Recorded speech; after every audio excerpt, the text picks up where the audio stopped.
তুমি যে আকীদা লালন করে তুমি ইসরায়েলের পক্ষ নাও, তোমার ওই আকীদার মুখে আমি থুতু নিক্ষেপ করি। তুমি যে মানহাজের কথা বলে তুমি মুজাহিদ ভাইদের বিরুদ্ধে অবস্থান নাও, তোমার এই আকীদার উপর মানহাজের উপর আমি থুতু নিক্ষেপ করি। ফাইজলামের একটা সীমা থাকে। যখন মুসলিমদেরকে দিনের পর দিন মেরে বোম মেরে হত্যা করে ফেলা হচ্ছে, এখন তুমি তেল আবিবের পক্ষ নাও, ইসরায়েলের পক্ষ নাও? লজ্জা করে না তোমার?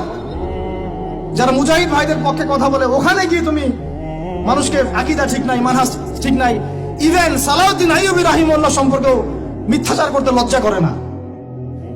যে মানুষ তার সারাটা জীবন ঢেলে দিল বাইতুল মুকাদ্দাস বিজয় করার জন্য, তার ব্যাপারেও তুমি প্রশ্ন তুলো। কত নির্লজ্জ তোমরা, লজ্জাহীন একটা সম্প্রদায়। যা নুন খাচ্ছ তার গুণ গাচ্ছ, এই তো আর কি, বিষয়টা এই আর কি। যাদের নুন খাচ্ছ এখন তার গুণ গাচ্ছ।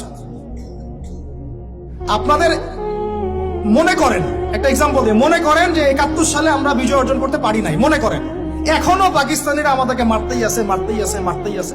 71 থেকে এখন কত বছর হলো? 53, 50, 55।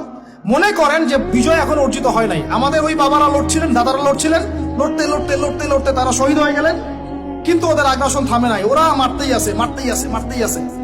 তারপরের জেনারেশন অস্ত্র নিল, তারপরের জেনারেশন অস্ত্র নিল, তারপরের জেনারেশন অস্ত্র নিল, নিতে নিতে নিতে 2023 পর্যন্ত আসলো।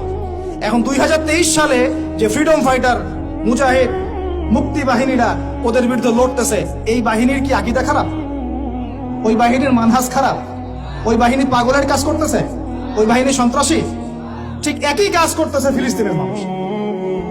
সে একই কাজ এই 100 বছর থেকে তারা করে আসতেছে, আর তুমি এখন এসে এদের আকীদা মানহাজ নিয়ে প্রশ্ন তোলো? নির্লজ্জ কোথাকার।